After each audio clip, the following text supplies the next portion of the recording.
Evening for an exciting talk. Before we get going, I'd like to invite my colleague Kevin Best to come up and say a few words. Kevin identifies as Anishinaabe of the Martin clan. He works with indigenous people throughout Turtle Island, has consulted with Greenpeace, and pioneered green energy in Ontario. I'd like him to come up and say a few words. Thank you.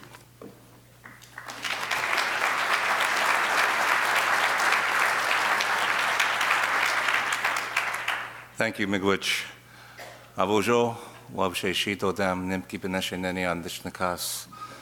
Beketchunang dunjuba, meanwhile, Chimikudung in Denda, Nanamowak, Gitchitwak, meanwhile, Shkabewas, meanwhile, Mishomas, meanwhile, Nishnabe and down. I'm honored to be up here in a room full of people who all care, and otherwise they wouldn't be here, and that's a great honor to see so many. I'd like to acknowledge the land that we're on, which has been and continues to be since time immemorial, the land of the Anishinaabe. They were responsible for taking care of the land. More recently, the Haudenosaunee and the Wendat have been here as well.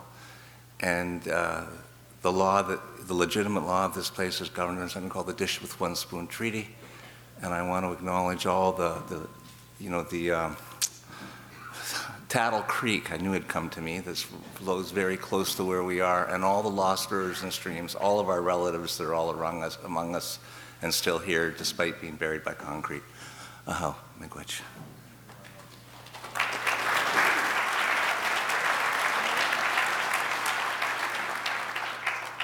Thank you, Kevin. So before we get going with tonight's main event, I would like to talk a little bit about the Robert Hunter Scholarship and the student that we're awarding it to this year. So every year we get together to celebrate a student at the School of the Environment who has received this scholarship. And the scholarship, of course, was set up by an endowment to commemorate Robert Hunter's work. So it's awarded every year to an outstanding undergraduate enrolled in a program offered by the school. Preference is given to students who are focusing their environmental studies on climate, particularly extracurricular involvement with climate issues, and more broadly, students engaged with environmental issues. So this year's recipient, I'm afraid she can't be with us tonight. She's off doing research in Europe, I believe. But her name is Larissa Wabowski. Larissa is a third-year major in environmental science and psychology with a minor in environmental studies. And the work that's taken her away from us tonight is she's doing a fascinating project with University College London in England, working in the field of environmental psychology. Here's what she says about the project. She says, although the project details are still being finalized, we've generated some hypotheses which, if confirmed, could make our research grounds for UCL's fossil fuel divestment. So the research she's doing is looking into how people understand climate change as a challenge, how people understand the divestment movement, and what it takes to sway people. And as you know, with Bill McKibben's leadership, students all over the world have been pushing their universities to divest from fossil fuels, with some successes and some failures. Larissa's work looks like an exciting path forward to accelerate that campaign. So I'd like everybody to give a round of applause for Larissa.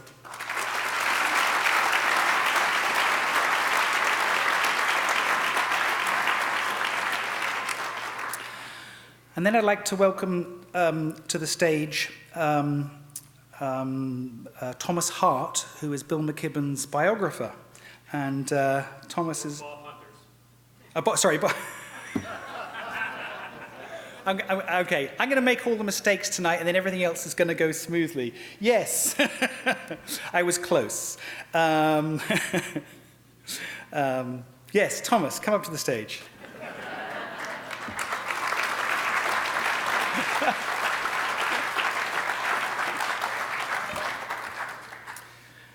Evening, everyone. It is indeed fantastic to see the numbers grow as they do from year to year at the Bob Hunter Memorial Lecture. In the past, last year, we had former Premier Dalton McGuinty give the talk to a large crowd. Elizabeth May, the year before that, also to an overwhelmingly large crowd. Before that, we had Dan McDermott, who is no longer with us, and John Bennett, the two co-founders of Greenpeace Toronto. And the year before that, it was me.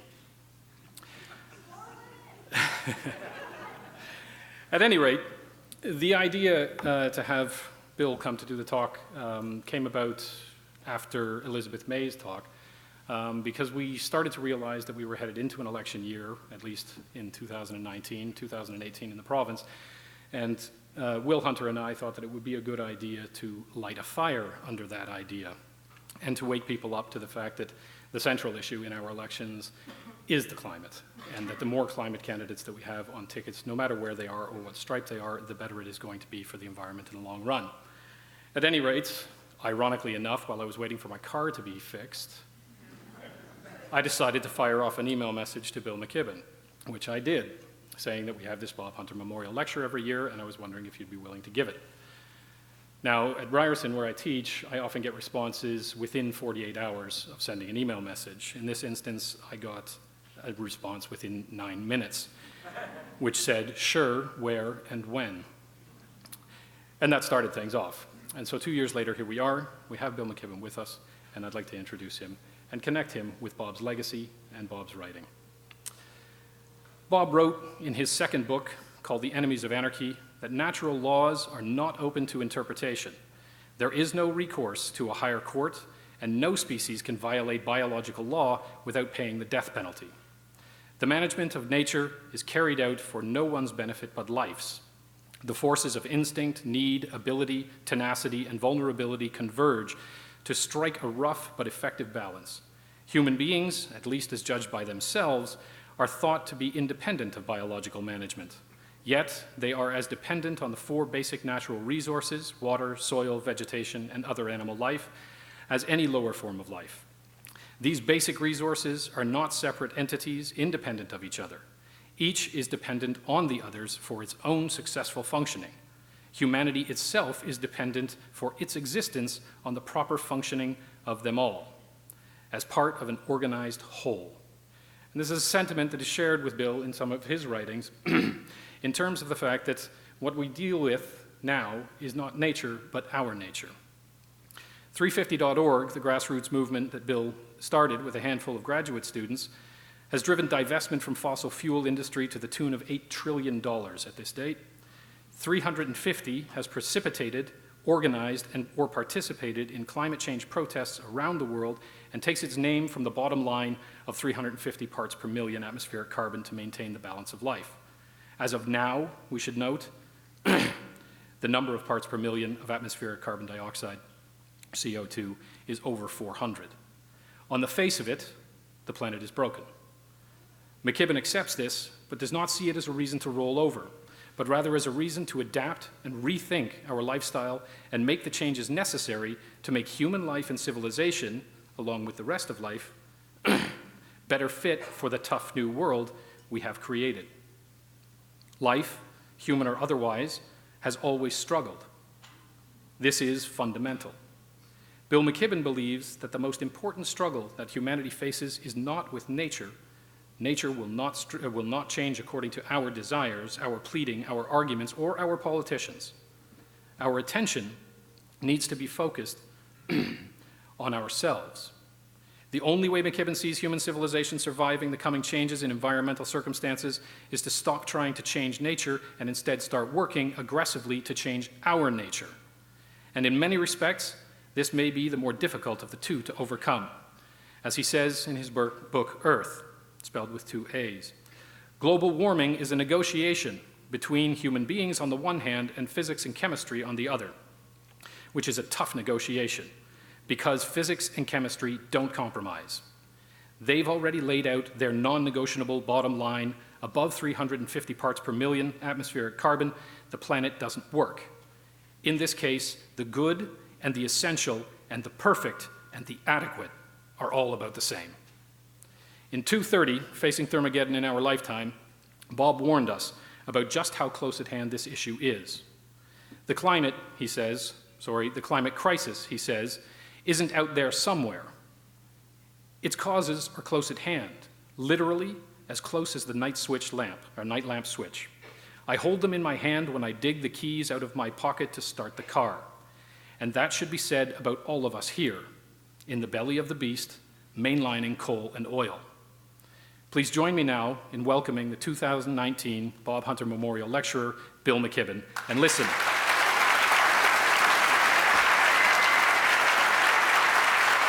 Well, thank you for that. Thank you for that very kind introduction. It's very good to be here.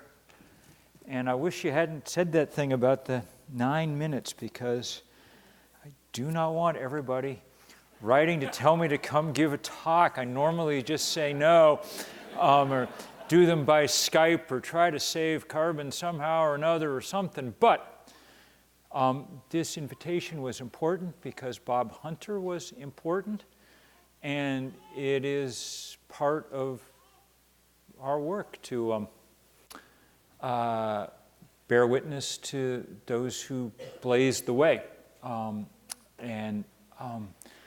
In this case, blazed the way in two ways. One with the kind of philosophical power that Professor Hart was just describing, and the other by starting an organization that went on to play a crucial role, still does, in the world around us. Greenpeace is a very different organization than the one he helped found, of course, but it remains in its own way quite remarkable. I remember once being up on a stage with my old friend Kumi Naidoo, the great anti-apartheid protester who took over Greenpeace International at one point, and he was showing lots and lots of pictures of people hanging off bridges, people hanging off smokestacks, people hanging off overpasses, people, and I finally, when I get up to show the much more pedestrian images of the kind of work we do, I said, you have to understand that we formed 350.org because we kind of needed a Greenpeace for people who are scared of heights.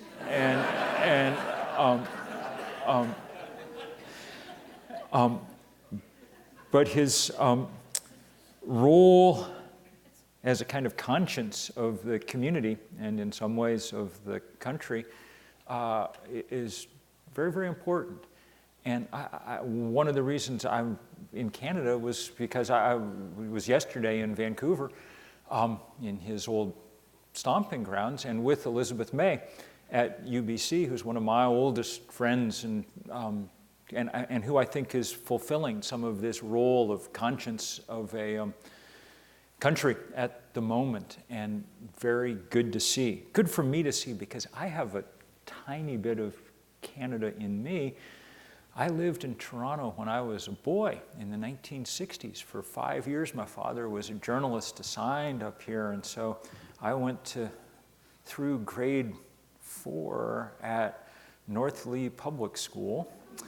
And a few years ago, when we were in the absolute height of the battle over the Keystone Pipeline, some enterprising journalist discovered that one class ahead of me at North Lee School all those years had been one Stephen Harper. So that tells you I don't know what about nature versus nurture, or it's interesting anyway. And I loved Toronto in those days, obviously a very different city from the wonderful and cosmopolitan place it has become, but it had a certain wonderful provincial charm in the 1960s as well that I recall fondly. And so it's very good from time to time to get to come back and to drive through the old neighborhood and to see it looking much the same, except that everybody who drives me through points out that all the houses now cost $1.5 million, but other than that, just the same. Look, I don't feel an enormous need to bring all of you, spend an enormous amount of time bringing you up to date on where we are scientifically. That's one of my jobs in the world. I wrote the first book about climate change in 1989, so 30 years ago this year, and in fact, just publishing a book that's the sort of, in a sense, the 30-year sequel to that. It's not supposed to be out for another 2 weeks, but I saw people with copies of it in the lobby. So someone has broken the law and broken the seal, and it's good to see it out. It's quite a, in its way, sobering book, because mainly 30 years have passed, and it's been 30 years that we've wasted. And I'll talk about why in a moment, but suffice it to say, we're now no longer facing in any sense a distant or abstract threat. We're facing absolute reality day after day after day after day. In the last week, in two of the most far-flung places you can imagine, the US Midwest and the country of Mozambique, we've seen the kind of biblical flooding that now occurs someplace every month around the world. When I was in Vancouver yesterday, forest fire season was underway. They had the first fire of the year, Squamish, and it's that's now just part of the landscape in many parts of the world. Sometimes to the point where it's almost as if it's been scripted. Last autumn in the U.S., in California, a town literally called Paradise literally turned into hell in the course of half an hour, literally, as dozens of people died in their cars, melted, trying to flee the scene. Let me show you a couple of pictures from my last summer, when I was up in Greenland, which is staggeringly beautiful. You all know the importance of Greenland. It's the biggest ice sheet in our hemisphere. If and when it melts, it'll raise the level of the ocean about 20 feet by itself. And it is melting, and melting fast. I don't know whether you can actually see that picture or not.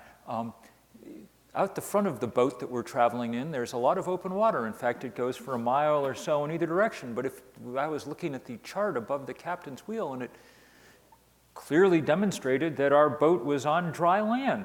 And so with some concern, I pointed this out to the captain, who merely chuckled and said, "Oh, the chart is 5 years old. This was all ice as far as you could see once upon a time."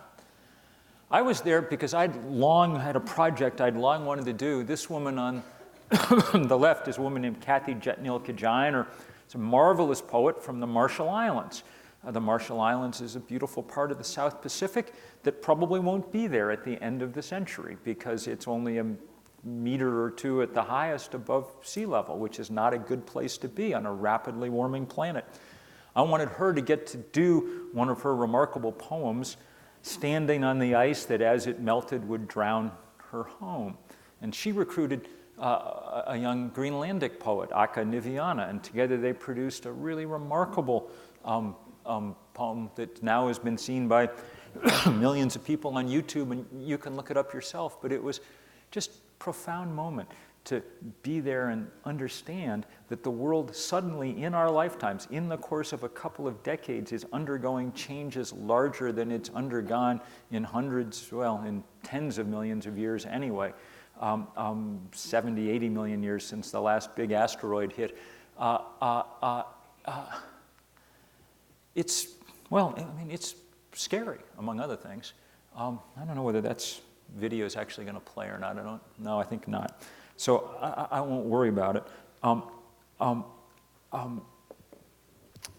Just to say, this is the biggest thing humans have ever done, and by a very large margin. It's unbelievably unjust. The iron law of climate change is the less you did to cause it, the quicker and more profoundly you feel the pain of it. It's utterly unethical in a kind of intergenerational sense.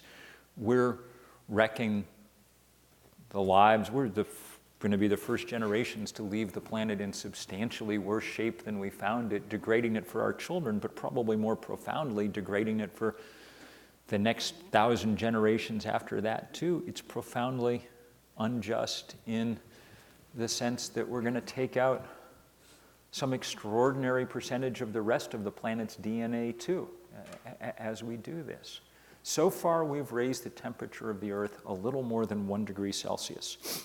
You may have seen the report yesterday that Canada's heating at twice the rate of the rest of the world, raised the temperature here at least 1.7 degrees Celsius. I did an interview with the CBC yesterday, and the interviewer seemed almost a little offended, as if physics had sort of singled out Canada for punishment.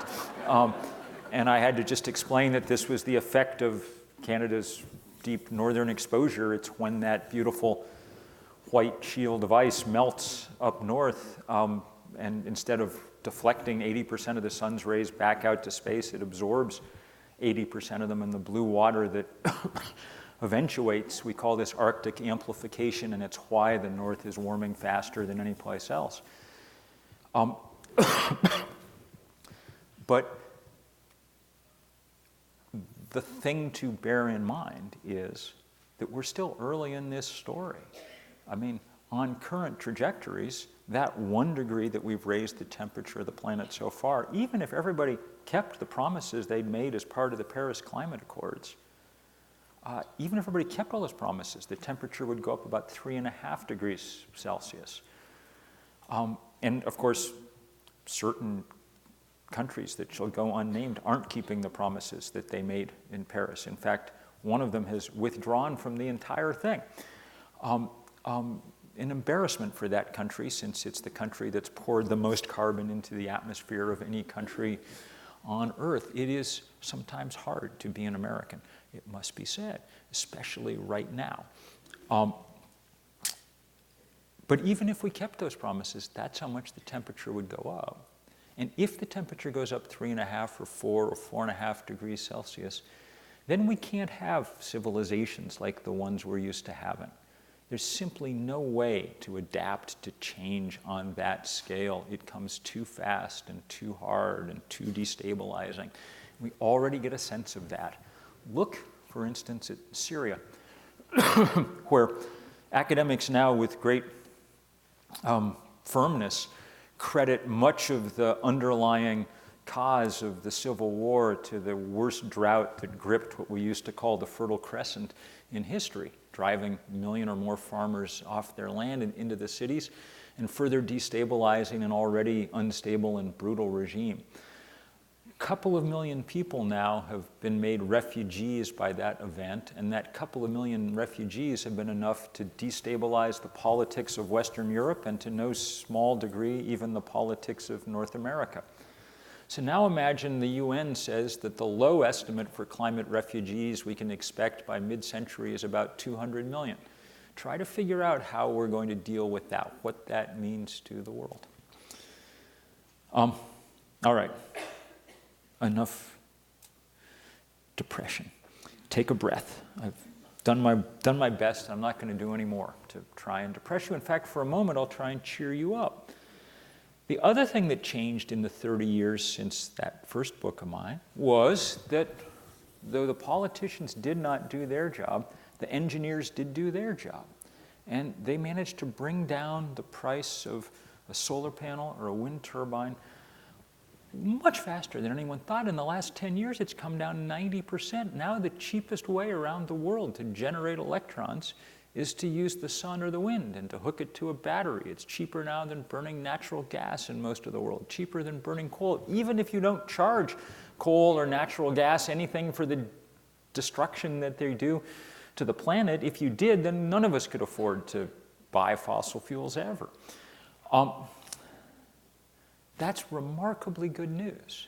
It means that if we really wanted to solve this problem, we could. We have the tools at our disposal.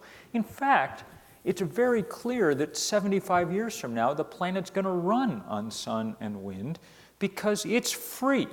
And that's a difficult advantage to beat, all right? The problem is that if we continue at the current pace, a kind of steady trajectory in the direction of more renewable energy, we will not catch up with the physics of climate change, and the planet that 50 or 75 years hence we run on renewable clean energy will be a busted planet, okay? So our job is to figure out how to speed up that transition, how to change our habits, how to change our energy system, how to make that transition happen nimbly enough to catch up with the world around us. Which leads to the third point. If we already have, one, the greatest crisis in the world, and two, we have a solution ready at hand, the obvious and crucial question is, why are we not grabbing it with more resolution? Why are we not moving more quickly? Why do we seem stuck in slow motion dealing with this crisis? And that was the one that took me a very long time, much longer than it should have, to figure out. Probably because well, it might be because I'm dim, but it's also possible that it's because I'm at heart a writer and an academic and whatever. After I'd written The End of Nature in 1989, I spent the next 15 years writing more books and giving talks and symposiums and things like that, and on the theory that we were engaged in an argument, and that once we won the argument, the powers that be would go do the right thing and change the world in all the ways that we needed to do. That was a charming idea, but an incorrect one. It turns out that's not really how the world works. We'd won the argument. By the mid-1990s, the world's scientists were in complete and robust agreement about what was going on. In fact, science deserves enormous credit for having managed to organize itself in a way through the Intergovernmental Panel on Climate Change that it could give us consensus answers pointing precisely to what we needed to do. The problem was that we weren't really in an argument. We were in a fight, and the fight, as fights always are, is about money and power, and the other side of this fight was the fossil fuel industry, which is the richest industry the world has ever seen, and it became increasingly apparent that they were willing to break the one Earth we have in order to maintain their business model for a few more decades. Now that sounds hyperbolic to say. In the last 3 or 4 years, though, great journalists at the LA Times, Columbia Journalism School, all sorts of places, have done remarkable exposés, drawing on whistleblowers and deep archives and things, that make it abundantly clear that the oil companies knew everything there was to know about climate change by the early 1980s. It makes sense. Exxon was the richest company on Earth. Its product was carbon. It would spend the money to find out what carbon was going to do. Its remarkable scientists reported to the company by the early 1980s pretty precisely how much it was going to warm and how fast, and they were believed. Exxon began building all its drilling rigs to compensate for the rise in sea level that they knew was coming, okay? What they did not do was tell any of the rest of us. Instead, they spent billions of dollars building this kind of architecture of deceit and denial and disinformation that's kept us locked in an utterly sterile debate for 30 years about whether or not global warming was real or not, okay?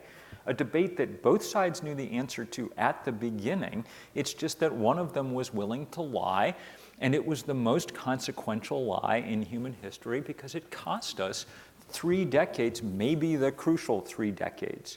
Had Exxon, in 1988, when Jim Hansen testified before the US Congress that climate change was real, had Exxon's CEO the next day merely said, you know what, our scientists are telling us the same thing, no one would have said, oh, Exxon's just being alarmist about all this, you know. We would have gotten to work, and we wouldn't have solved climate change by now, but we'd be well on the way to solving it.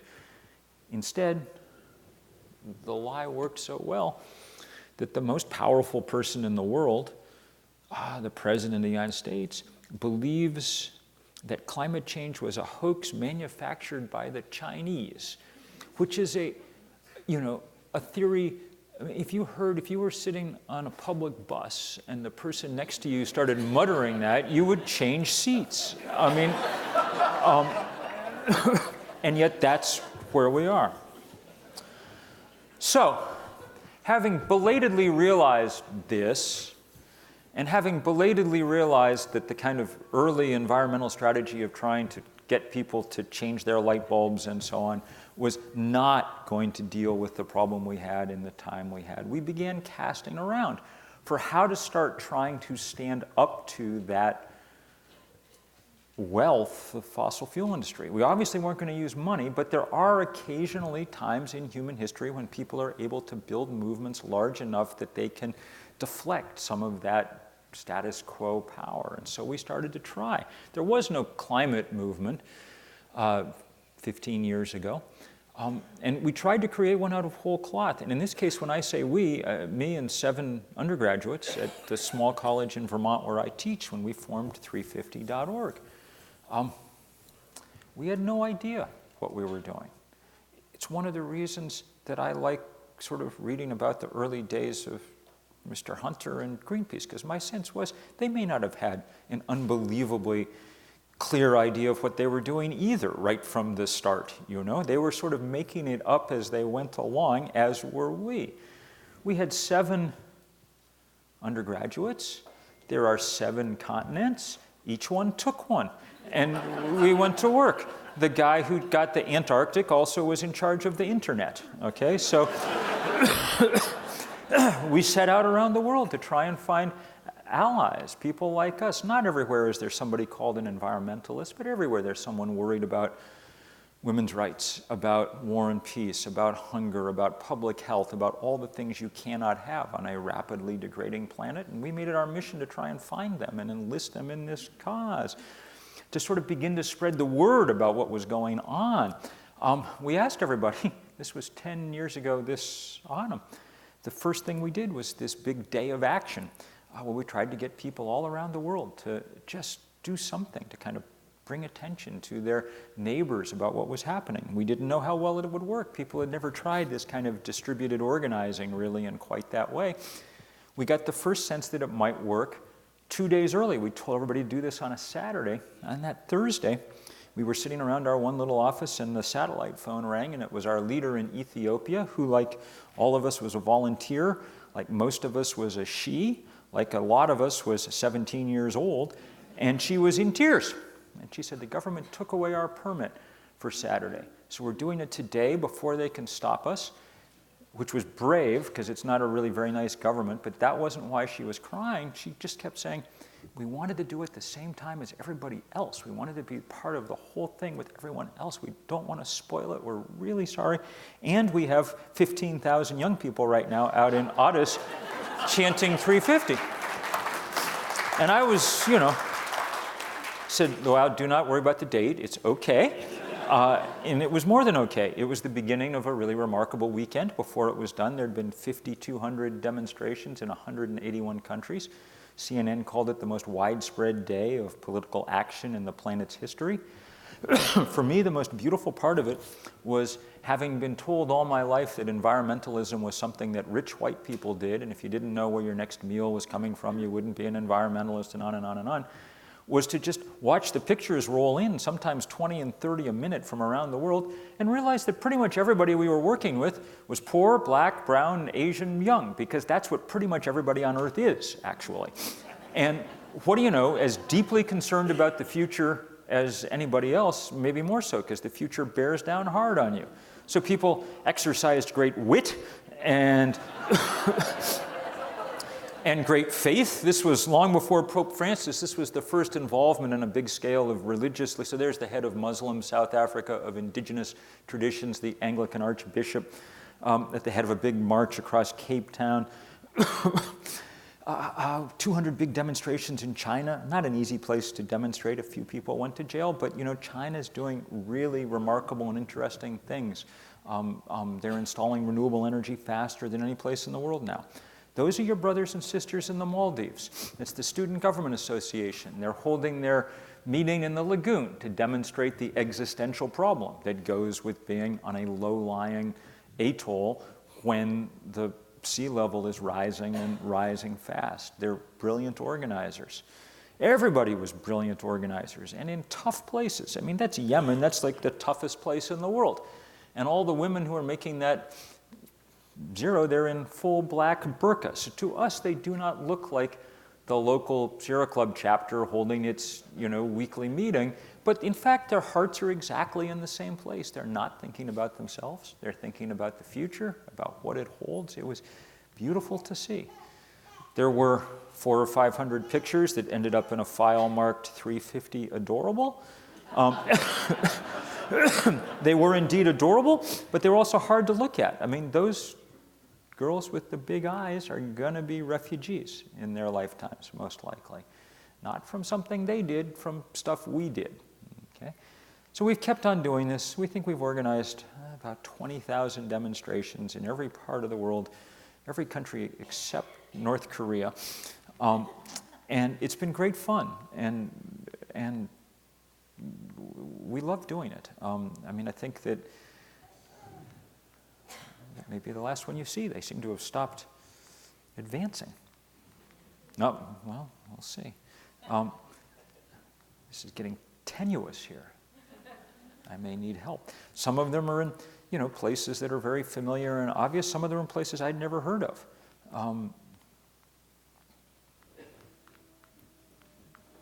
Well, I don't know what to tell you. Maybe I won't tell you anything for a minute, and if someone wants to check the battery in this, they could, and we'll see. Or give me some other way to move things along. If we had 50 years to deal with climate change, we'd just keep doing this, okay? Because education is kind of the key. Oh, there we go. Okay, good. I like showing pictures. I don't know if you care about them at all, but they make me happy to see. But now it's stopped advancing again, even from that. Even from your nifty fix, worked for 3. Well, here we go. God only knows. I have a tendency to break machinery anyway. The point is, if we had enough time, we would just keep doing this because education is the right way to proceed. And human beings do best when they, change gradually and it's cheaper and less traumatic. And boy, that would be the right way to proceed. Our problem is we don't have 50 years. We had to start 50 years ago. We didn't. Now we're miles behind. And so we've had to supplement education with confrontation. These are pictures from the States in, 8 years ago now. At the start of the battle over the Keystone Pipeline down from Canada to the Gulf of Mexico. A battle that we instigated mostly because, with no hope of winning, no one gave it the slightest chance. The oil industry had never lost any kind of fight like this. In fact, the trade journal for Capitol Hill, the National Journal, polled its 300 energy insiders in August of 2011, and they said 93% of them that TransCanada would have the permit it needed to build the pipeline by the end of the year. And then more people went to jail than had gone to jail about anything in the States in a long time. And it was, okay, let's get past that one. I don't know. And then it spread up, into Ottawa and around the world. People were getting angry, and there's one of those signs in there which I really like about maple syrup, not tar sand. So it's, you want to have your stereotypes, well set, At any rate, this improbable campaign so far has worked. I mean, we may lose this fight yet. Donald Trump last week issued yet another order to build this pipeline as fast as he could. And as you know, your prime minister has fought hard to get it built and so on and so forth. We're happy that we've done that work because for 10 years we've kept 800,000 barrels a day of the dirtiest oil in the world in the ground. More to the point, we're happy we did it because by demonstrating that you could stand up to big oil and have some kind of chance, now everybody fights everything. There's not a coal mine, unless you're in a place like Russia where you get shot for doing it, and even there people try. Not a coal mine, not a frack well, not an oil terminal, none of it gets built without a real fight all the time. And that's wonderful to see. Some of the very best fighters are in Canada. The people that first taught me about the tar sands were First Nations people from Alberta. Molina, Lubicon, Massimo, Clayton Thomas Muller, great heroes. And as you know, at the leadership of First Nations in this country, people have done their best to fight the I mean, they beat the Northern Gateway pipeline, and they've done their best to fight this Trans Mountain pipeline. And in fact, more or less had it beaten until the Prime Minister decided that it was worth many billions of your tax dollars to go purchase it in an effort to keep it flowing. Because, as he told a group of oilmen in Houston, nobody would find 173 billion barrels of oil beneath the ground and just leave it there. Think about that for a minute. If Canada manages to dig up and burn those 173 billion barrels of oil, it will have taken up about 30% of the remaining atmospheric carbon budget between us and the 1.5 degrees that scientists have identified as a just kind of breaking point. Okay? So the 0.5% of the world's population that lives in Canada is abrogating to itself 1/3 of the atmosphere. Okay?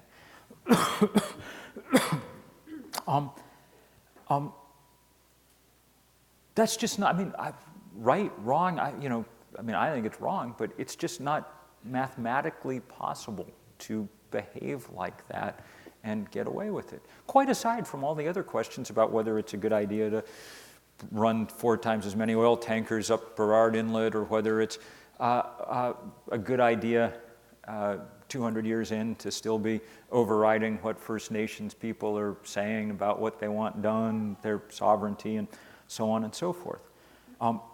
At any rate, the point here, not to be obnoxious guest, Canada, is simply to say that these fights are now underway everywhere, and they're useful because they're slowing down the fossil fuel industry, and every month that we slow them down, the price of a solar panel drops another 1.5% or 2%, and the spreadsheet gets that much harder to justify, and the possibility of not locking in another 40 or 50 years, which is what a new pipeline or a new power plant or something does, gets larger. So I'm extraordinarily grateful to everyone who's doing that kind of fighting. It was really good to be in Vancouver last night and be able, I hadn't seen Elizabeth May since she went to jail in the fight in Burnaby, and it was really good just to be able to give her a big hug and say thank you for that. Not an easy thing for a politician to do.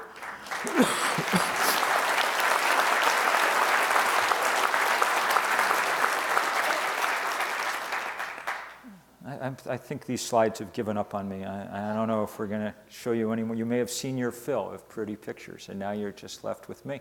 The other place where we've tried hard to confront, to fight, is on this question of,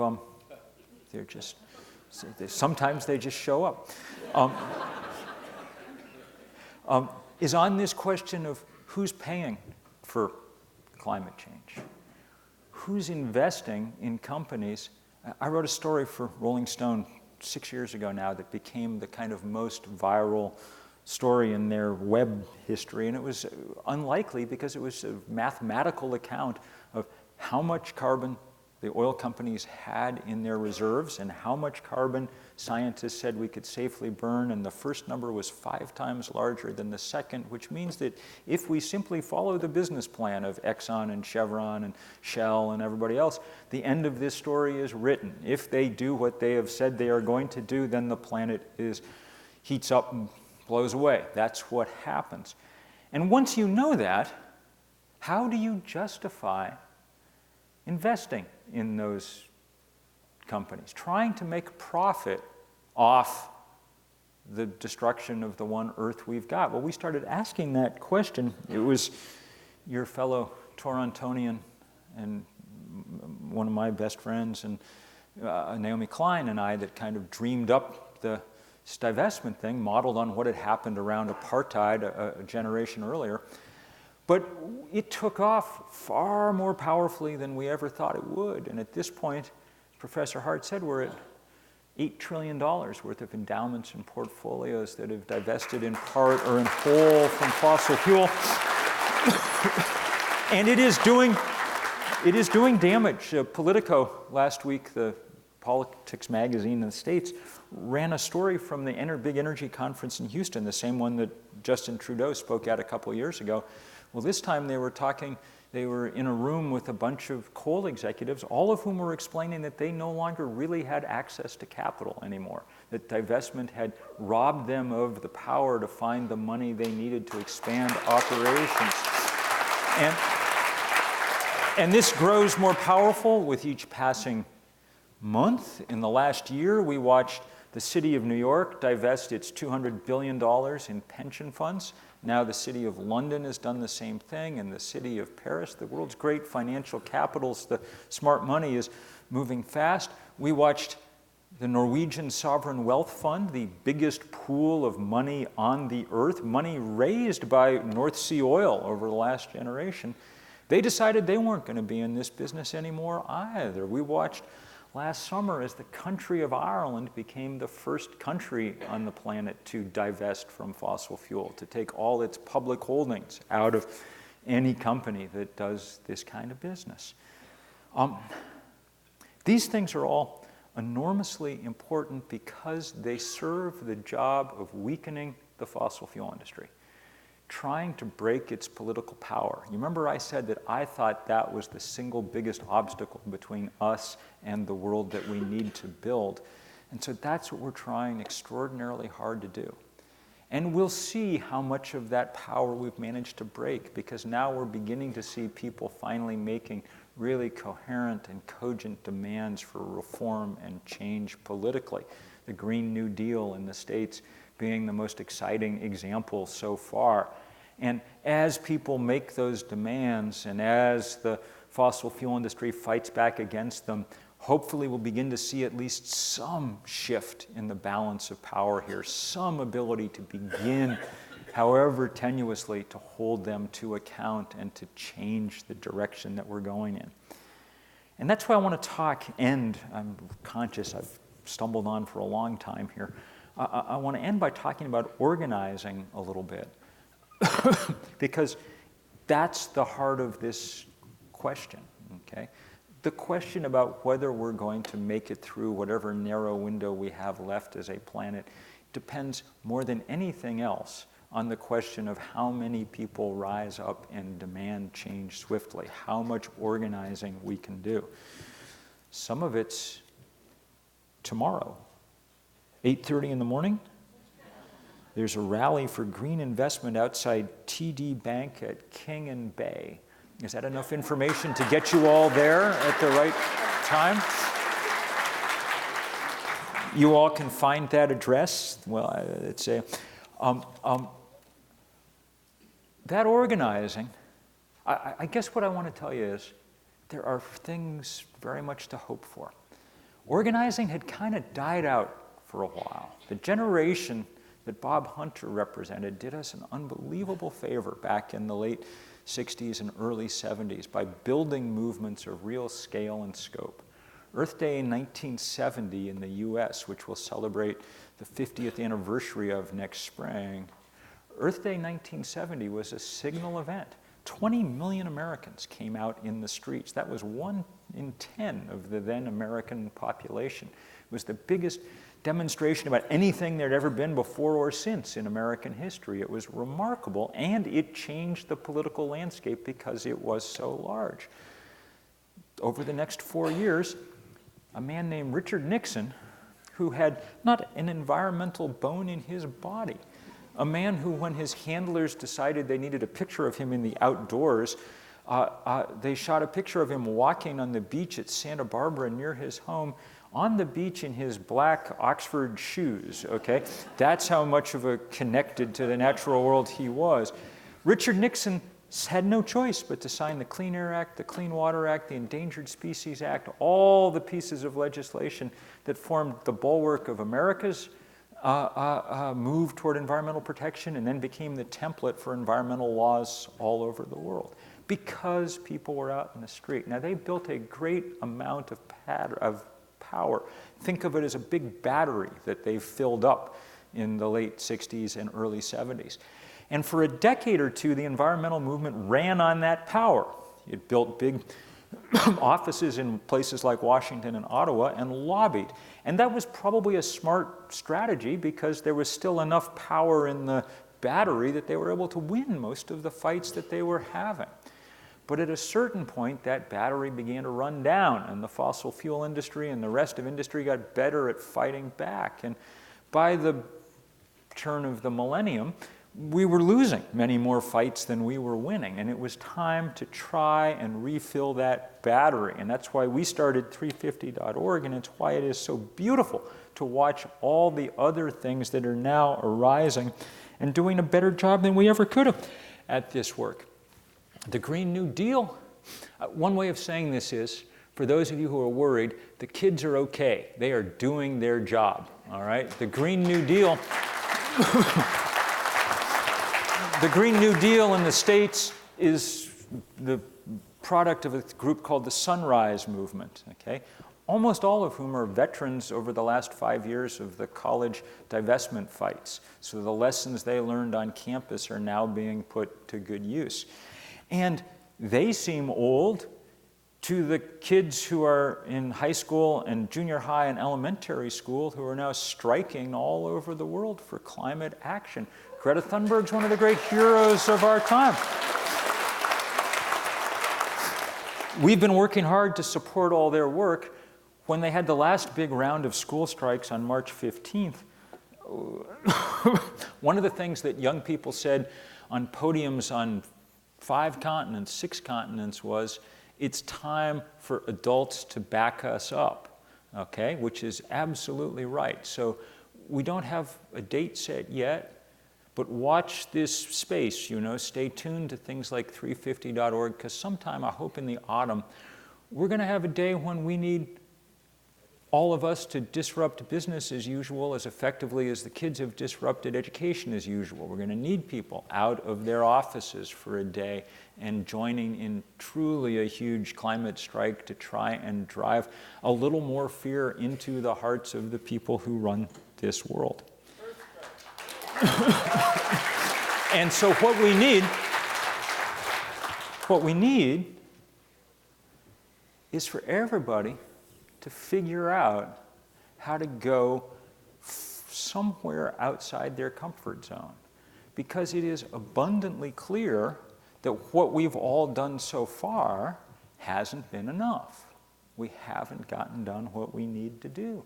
Now, I don't know precisely what that means to all of you. What it turned out, I've now, in the last decade,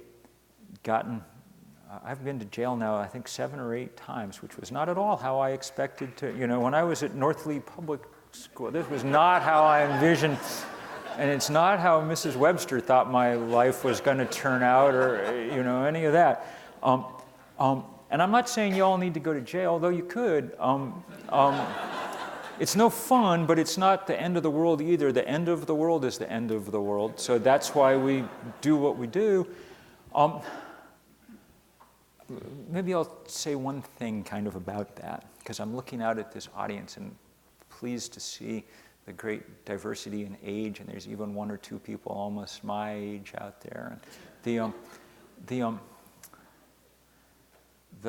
I wrote the letter asking people to come to Washington and get arrested at that Keystone thing, okay? And it was a hard letter to write, to ask people to come get arrested. But one of the things I said in it was, I did not think that in this case, young people should have to be the cannon fodder. As you've seen from these pictures and heard from my stories, they're doing most of the leading around the world, okay? But if you're 19 or 22 or something, it's possible that an arrest record is not the single best thing for your resume, you know, going forward. One of the few unmixed blessings of growing older is, past a certain point, what the hell are they going to do to you? You know? And I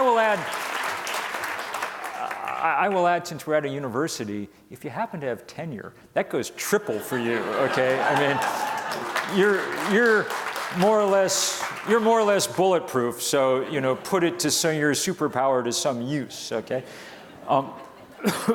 When people showed up to get arrested, we didn't say to them, how old are you? Because that would be rude, but we did cleverly, I think, say, who was president when you were born?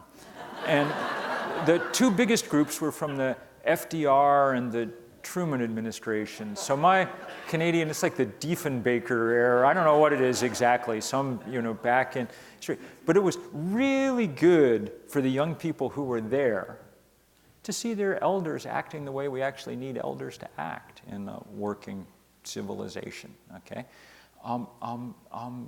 And so I'll stop now. I'm not going to promise you that we're going to win this fight. We don't know. Because the climate fight is a particularly tough fight. It's the first real timed test that human beings have ever come up against. It's not like other political battles where if you lose them, you come back 10 years from now and fight again, If we're still having the same basic discussion 10 years from now, then we will have lost this fight. We have to make big change and fast, because once the Arctic melts, really no one has a particularly good plan for how you're going to freeze it again. I mean, that's what the world's like. So I'm not going to promise you that we're going to win this fight. I don't know. But I will promise you, and I think that this would make Bob Hunter probably happy. I'll promise you that there's going to be a fight. 10 years ago, we didn't really know that. And I was worried that we'd sort of walk a little blindly off this particular cliff, never really engaging it at the deepest level. But now that's happening all over the world, and particularly in places that did nothing to cause this problem. Your brothers and sisters are hard at work doing everything that they can think of. And it's beautiful and powerful to watch. And it's a great honor and privilege just to always to get to, well, it's a privilege to get to be here with you and just say thank you for all that you've done, and thank you more for all that you will do, and so look forward to just being shoulder to shoulder with you in the time going ahead. Thank you all very, very much.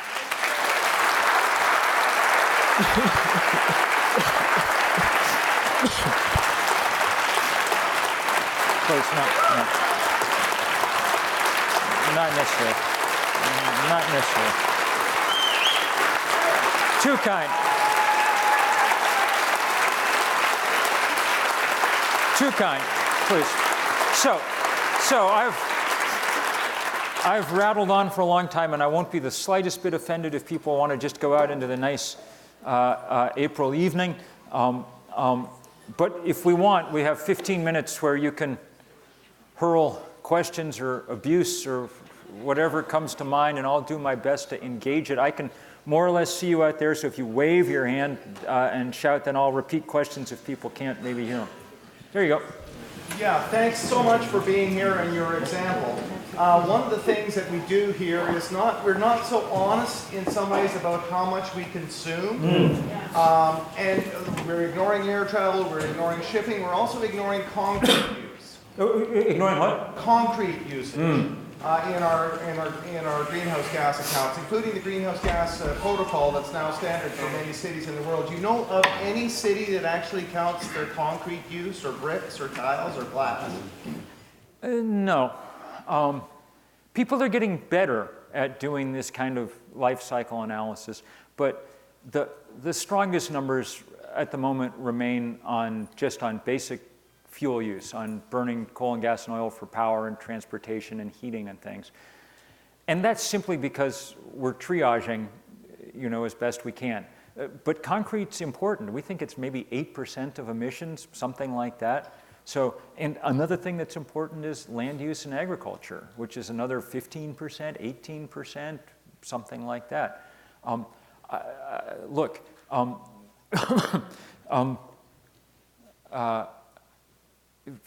we've got at 350.org, we're the biggest group in the world working on climate change, only on climate change, okay? And that we have 120 people scattered around the world, paid staff, i.e. roughly 18 per continent, okay? So we do what we can to try and mobilize who we can and how we can, but we need lots of people. I mean, even the work we do is only possible because we've got millions of volunteers, including people like the great people at 350 Toronto who are here today. But we need lots of people building initiatives like that around other things. The one thing I'd say is, and I didn't really say this so much, but I think it's important for us to remember, it's a really good idea to like think a lot about our own personal carbon footprint and things, but maybe not to obsess about it in the end. My house is covered with solar panels, but I don't actually try to fool myself that that's how we're going to solve climate change.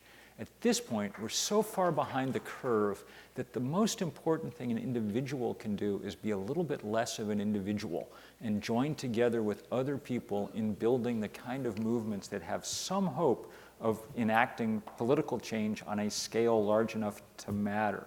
So that would be my only, it's a very good idea to, you know, screw in a new light bulb, but it's probably a more important idea to screw in a new senator from time to time, you know, on the scope of things. Hi, thank you so much for your talk. I'm Professor here at U of T. I'm a huge fan, a proud member of this environmental community. I wanted to know if you could tell us a little bit about how you think this movement that you built with so many others plugs into other movements about social justice, labor, and in general empowering people who have been disempowered through structural oppression for so many decades. Right. So the good news is that it's sort of been built, I mean, we were sort of lucky in its timing in a way, because those questions were more in the air even as we were kind of building the climate movement than they had been in kind of the early days of previous environmental movements and things like that. And so it's been good to watch a kind of conscious effort to make sure that much of the leadership and sort of brain power and everything comes from the communities most affected. The most important leaders and initiatives have come out of what we call frontline communities that are deeply affected by climate change, and maybe critically, indigenous communities around the planet.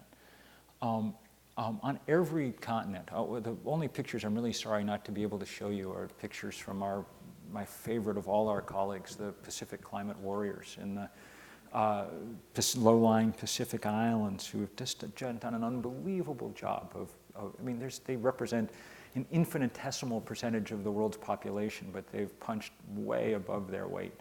And the same is true with indigenous people around the world. One of the most powerful things about, well, I mean, there's a very tactical reason why that's been so important. In country after country, people pushed indigenous people to places they thought were not important or valuable, only to find out in the 21st century that they're sitting either on top of lots of carbon or straddle the pipeline routes that they would need to get that carbon to, as you all say in Canada, get it to tidewater. Over and over again, I keep hearing people say that. But the more important reason, really, is that there's something uniquely powerful about a moment when the oldest wisdom traditions on the planet and the newest wisdom traditions on the planet are kind of syncing up. When the kind of vision from the sweat lodge and the vision from the supercomputer and the satellite are pretty much in sync. And what they're telling us is that the conventional view held by the rest of us, in fact, is wrong and is going to need to change. And that's a really powerful moment. In another sense, I think that one of the most important things we can probably do, and most straightforward things we can probably do to try and lessen some of the powerful and disgusting inequality that plagues this planet, is to make this transition that we have to make anyway because of climate change toward renewable energy. At the moment, the most powerful people in the world, many of them, have that power simply because they happen to sit on top of the concentrated deposits of coal and oil and gas that dot the world in a few places. Arguably the most powerful people in the world are the Koch brothers, who have dominated America's political system now for 20 years. Have purchased one of our political parties. Well, the money they used to purchase it came from oil and gas. They're the biggest leaseholders in the tar sands in Alberta, among other things. In a world that ran on sun and wind, there'd still be plenty of rich people, and people are going to get rich building solar panels and so on, but not rich like that, okay? Because the reason that Exxon or the Koch brothers work so hard to stop renewable energy, the reason they hate it so much, is the singular fact that once you put the panels up, the sun comes for free. And for Exxon, that's the stupidest business model imaginable, okay? For all the rest of us, it envisions a world where we have lots more local capital, where we have a sort of some tendency towards local democracy. I can't think of anything that we can do that's more likely to shake up the kind of balance of power a little bit around the world. It's not a panacea, but it's a big, powerful step that we need to take anyway. And so I'm hopeful that that'll be one of the, and I think that we should be thinking constantly as we move in that direction about how to maximize the kind of democratic and decentralized results of what we're doing as we do it. That's a very good question, and thank you for it. Behind you there, yeah. Yeah. What countries or country you see lining up behind Ireland to divest? I don't know what country is going to be next to. Where should we put which country that might, insist a list from Ireland to somebody else? Ireland was actually really interesting what happened. You know, we're in a period of time when we're for pretty good reasons, pretty down on the Catholic Church, you know.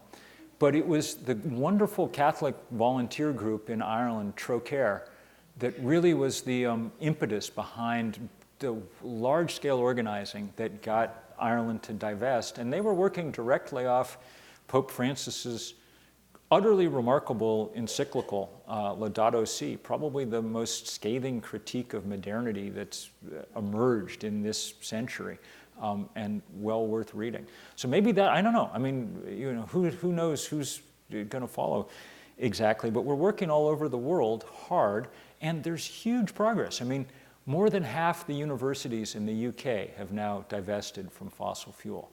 Most of the world's big medical societies have divested from fossil fuel because they understand that not only, you know, is it wrecking the planet, there was a study today indicating that the average human being's life is shortened by 20 months on this planet simply because they're breathing air pollution from fossil fuel. So I don't know who will be next, but work hard to make sure that, you know, I mean, I guess it's probably not going to happen in the province of Ontario right at the moment.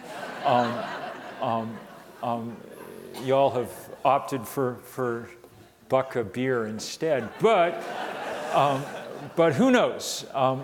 It could certainly happen at universities and in city governments and in pension funds and in all kinds of other places.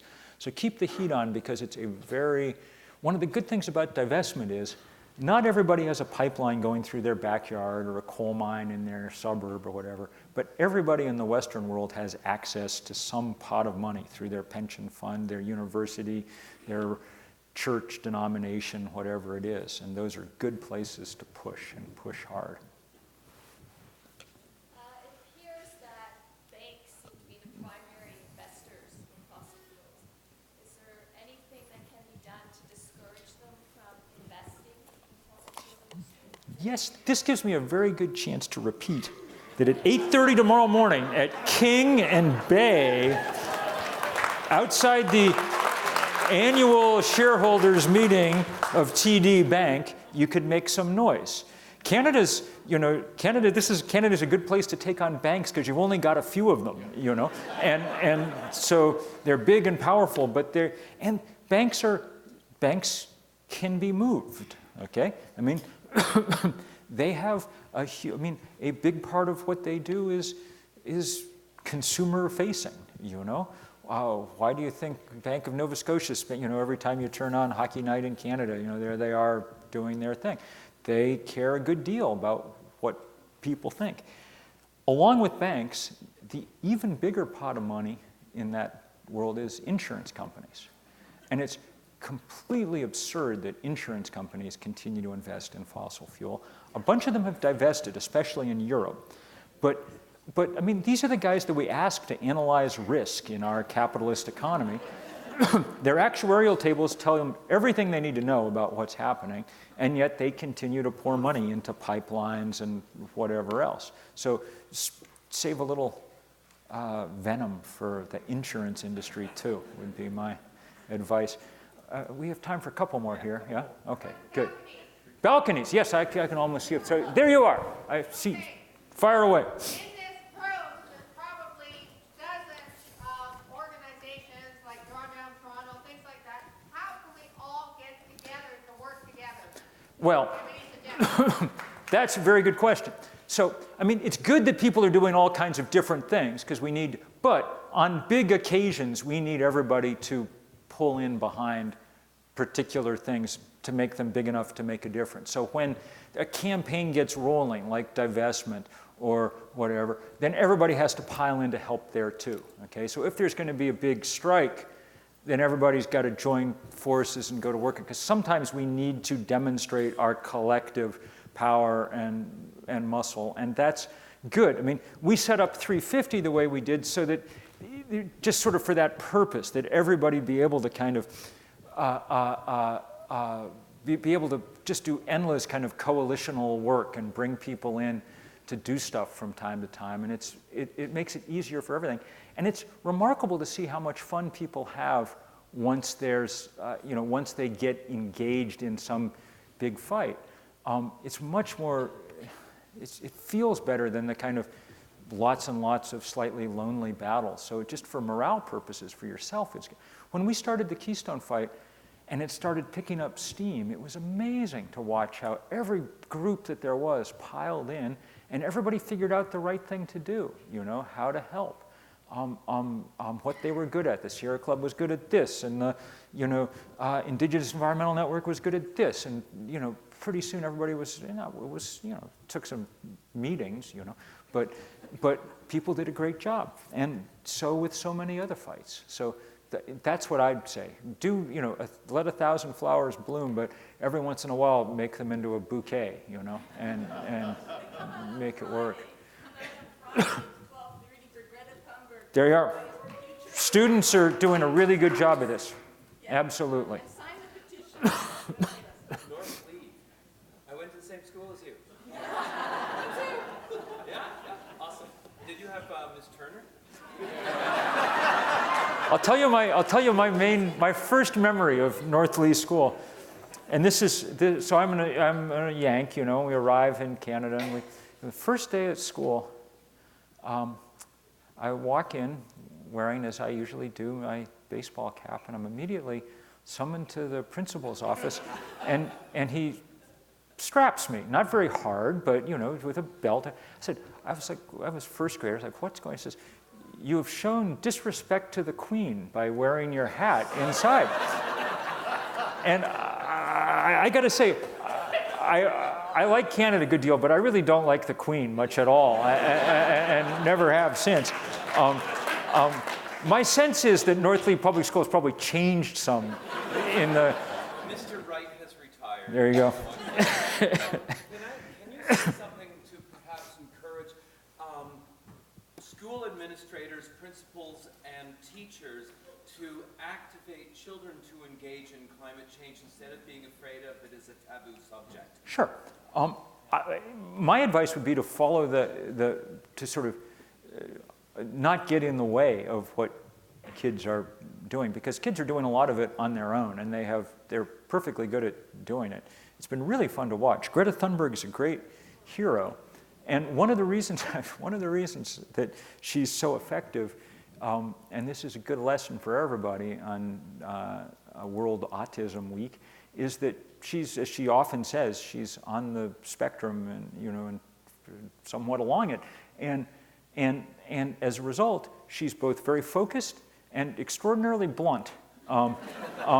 does not waste a lot of time trying to befriend the powerful. She stands up and says to, and just the basic statement of her school strike, just the sort of basic idea that if you can't be bothered to prepare for the future as politicians, it's a little rich to ask me to prepare for the future by sitting in a classroom every day. So figure it out, you know. That's exactly the, I mean, when she went to Davos and said that, I was like, okay, that's good. That's what they need to hear. So yeah, there's tons of kids all over the world who are doing the same thing and really powerful, and it's really fun to watch. So figure out ways to help them. One more? Oh, take one more. Okay, good. Balcony, yes. Oh, okay, yes. There you are in the balcony.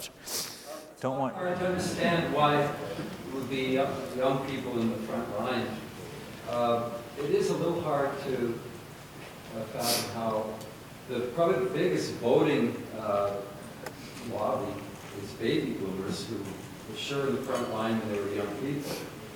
There's barriers that you see to mobilizing us. Yeah, I mean, everybody got, you know, a little tired.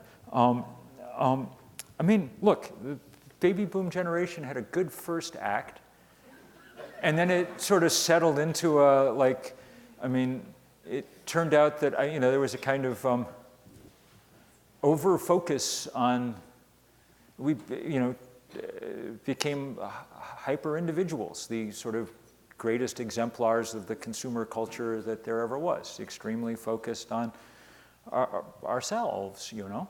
And so, for better or for worse, mostly for worse, that's what's happened, but that doesn't preclude a dynamic third act, you know, on the way out. I have a large number of people, I mean, I'm not kidding, 100 more people have come up to me at one time or another and say, it's on my bucket list to get arrested. Can you help with this? I'm like, yeah, I can help with that. That's, you know, that's doable. So yeah, I mean, it's a very good point.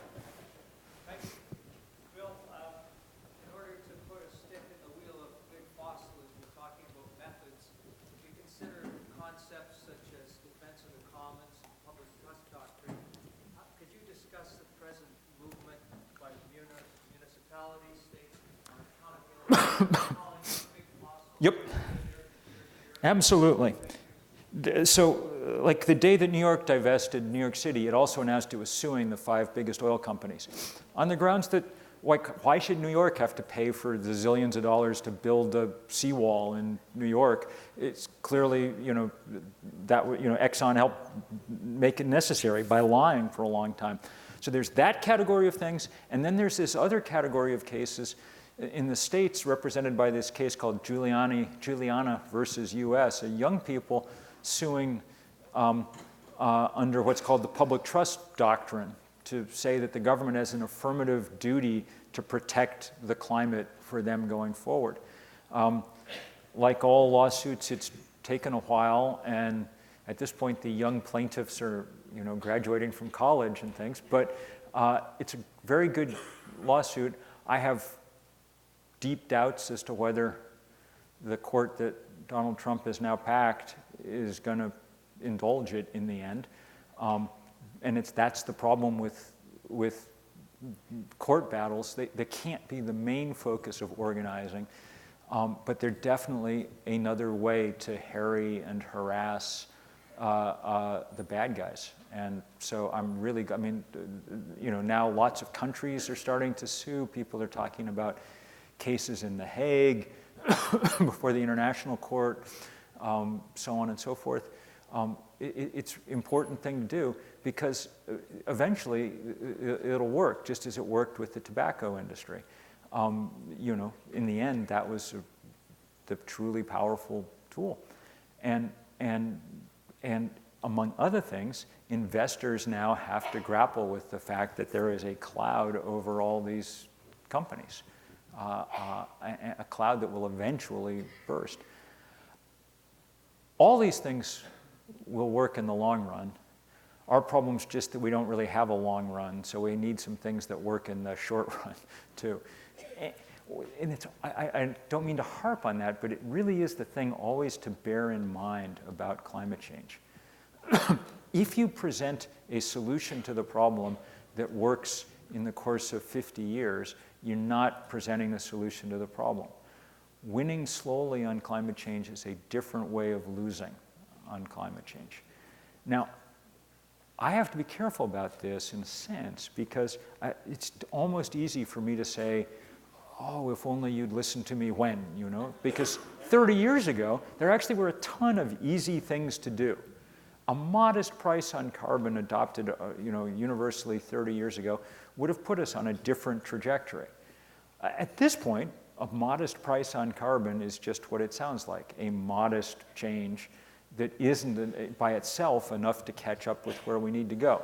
We also need to be working super hard to build out renewables at an enormous rate, and we need to be doing everything we can to keep fossil fuel in the ground, you know?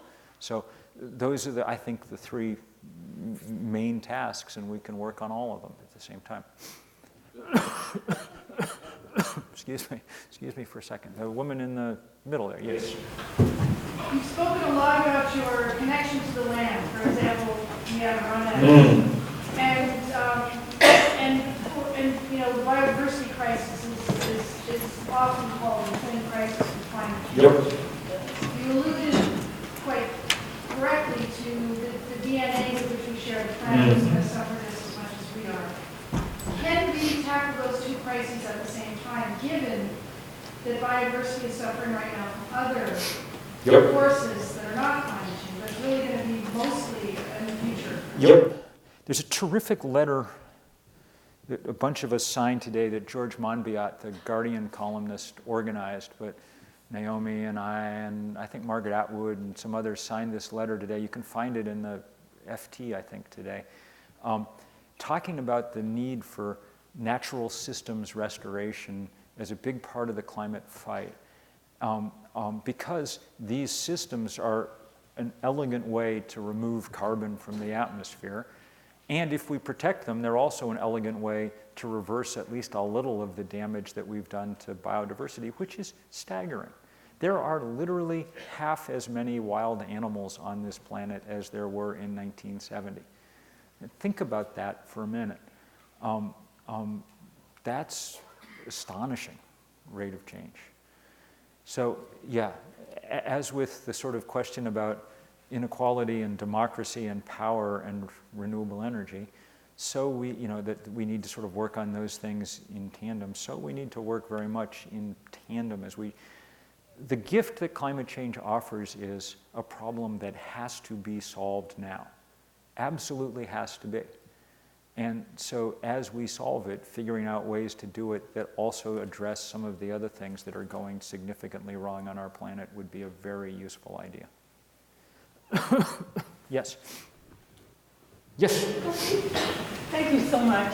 I have a question about the impact of population growth. Do you have any insights as to that elephant? I do. I wrote a book once on population, so I know something about it, and it's very good because it lets us sort of draw nearer towards the end on a more upbeat note than I've been using throughout. So we've made enormous progress here. People got worried about population, first in North America in the late 60s and early 70s, but more importantly in the developing world. And they started figuring out what to do about it. And it turned out that the answer was not impenetrably hard. I mean, you did need to make sure that birth control and things was available, but what you really needed to do, it turned out, was educate and empower women to one degree or another. And when you did, the change was enormous. 35 years ago, the average woman on this planet had 6 kids. That number is now 2.3 and continuing to fall, okay? Well, it just turns out that given some choice, most women didn't want to have 6 kids, all right? And so that's a very, I mean, it doesn't mean we've licked the problem. Like we're at 7.5 billion now. We're going to reach, there's a demographic momentum just built into the this sort of bulge that came, over time. So we're going to keep going up for another 30, 40 years before the demographers think it'll level out someplace in the neighborhood of 9 billion. So 9 billion is not going to be easier to deal with than 7.5 billion, okay? It'll be harder to deal with. But there's not an enormous amount we're going to do about it at this point. We should continue to make sure that contraception is available, and we obviously should continue to educate women. But most of that population growth is coming in places that use so little energy that, at least for purposes of climate change, it's not the main problem. I mean, we forget how big the gulf in this world is. The average American family, and I think really one could say Canadian family too, because the energy usage is about the same. The average American family uses more energy between the stroke of midnight on New Year's Eve and dinner on January 2nd than the average Tanzanian family uses in a year. All right? So in climate terms, the number of Tanzanians is sort of a rounding error, There's other good reasons for population to grow, but that's... So what's good about that is it demonstrates that people, when they put their minds to things, can come up with solutions that work. You would think, in some Darwinian fashion, that fertility would be more hardwired into us than, say, consumption or something. But in fact, it turns out it was pretty plastic. It shifted remarkably quickly. The trick is to figure out, in some sense, what the equivalent of female education and empowerment is for breaking the curve of consumption and combustion and stuff. And we don't know exactly. Surely a good price on carbon would be one part of helping us at least get there. But that's a good example. So thank you for raising that. We had one more down here. You were urgent to. Sure. You may be aware we have an election this year. This will be part of your answer, but this blight on humanity that's in one of our provinces, it's a very large area, it's like the uncalled Hiroshima.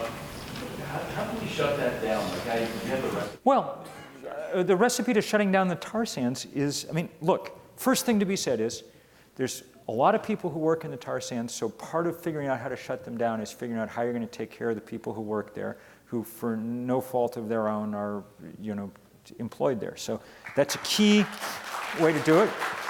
I had a long talk with Elizabeth May last night on just this question, and she's convinced they've got a plan. And Elizabeth May is one of those personalities that convinces you that she knows what she's talking about at any time, so I'm willing to believe it. But the thing that's worked to crimp the tar sands enormously is just the kind of work that people have been doing around pipelines. When we started 10 years ago, Alberta boosters were convinced that production was going to triple and then quadruple out of the tar sands. And it's not. In fact, 3 weeks ago, Alberta announced that there was putting a hard cap on production on the tar sands because they lack the pipeline capacity to get it out. Look at Alberta on a map. If people don't build pipelines to get it out of there, you're hard pressed to sail a boat into Calgary and take away some oil. So it was a really important strategy that First Nations people came up with to start blocking these pipelines, and it annoys the hell out of, I'm aware, it annoys the hell out of Albertans and out of many Canadians and so on and so forth to have people calling them into account. But I keep going back to that remark of the Prime Minister's about no country would find 173 billion. Canada's got to leave that oil in the ground. And in fact, we've asked the same thing of others. 30 years ago, when scientists figured out that the Amazon was absolutely essential to the operation of the planet, that if you cut it down, when we were busily cutting it down, that the planet wouldn't work anymore, everyone turned to Brazil and said, okay, your job, take care of the Amazon. And they've actually, though Bolsonaro now is, I'm afraid, going to screw it up, they've actually done not a bad job, okay? They remarkably slowed the rate of deforestation and took a lot of courage and standing. And Brazil's a poor country. There's no difference between that and people looking at Canada and saying, keep that oil underground, except that Canada's a rich country. And Canada's the most educated country in the world.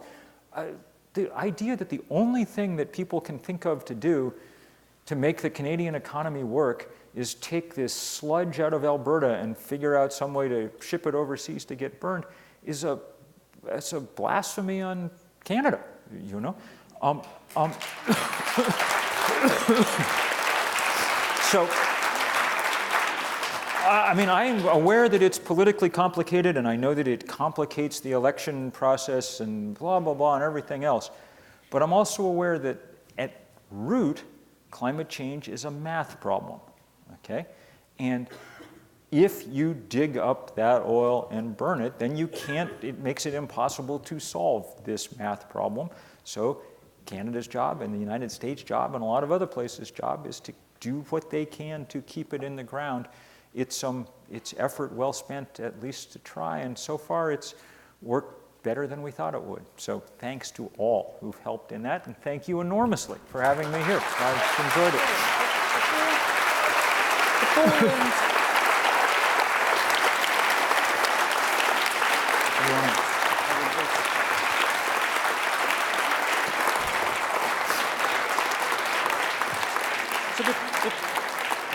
Yes, you use that. So before we end the Q&A, one of our students just wanted to a great response to one of the questions earlier about local organizations. Do you want to just repeat what you said to me?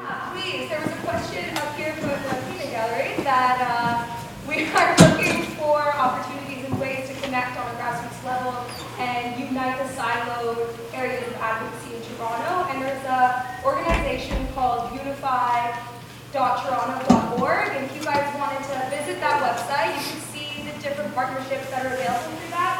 And similar to Bill McKibben's journey, it was created during my undergrad at the University of Toronto. So feel free to check that out. It's unify.toronto.ca. Thank you for that, very much for that work.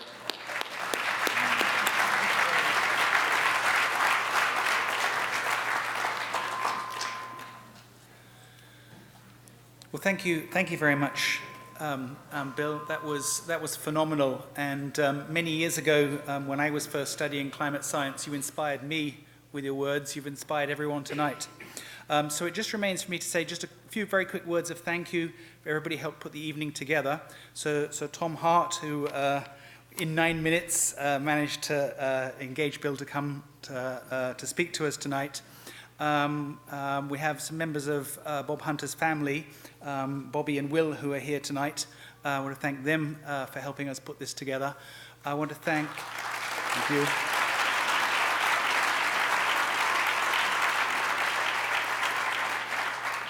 I want to thank Stella and the team from the School of Environment who've been out the front, and all the student volunteers helping get everybody in, getting everybody registered.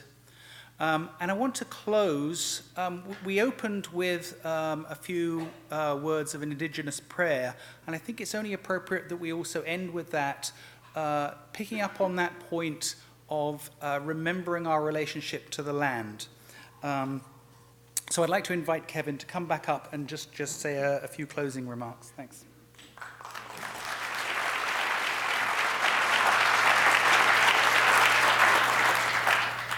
Miigwech, initially I was going to try to respond to what you'd said, but you've said so much that I have to go and process that with that little bit. There's something called the Seven Fire Prophecy, and the Seven Fire Prophecy came at least 1,000 years before the newcomers came to this part of the world. And in it accurately foretold many things: the coming of white people, the environmental degradation, and told the Anishinaabe to leave. It said in the time of the seventh fire there would arise a new people, the Ashkipi-Madzig, that would come back looking for the things that they left behind on their path. Chi-Miigwech for coming looking, Chi-Miigwech for caring and fighting the holding fight and the fight of resistance, and doing it with wit and with competence. So we thank you for that, you know.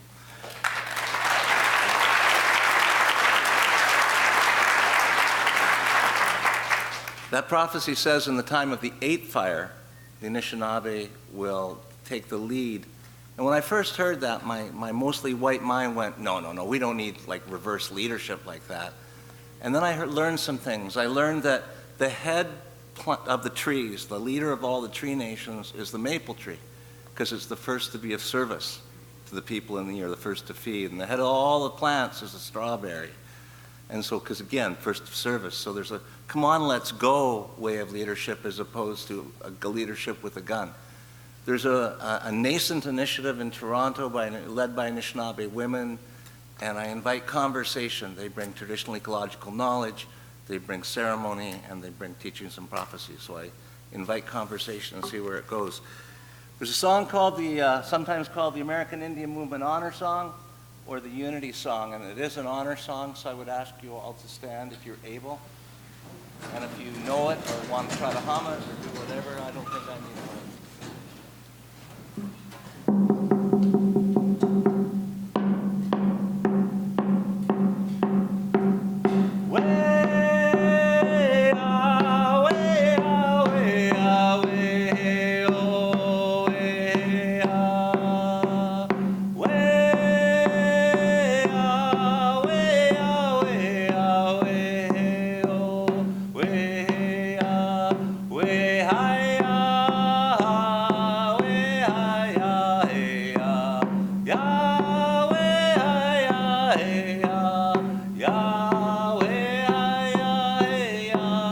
Yeah.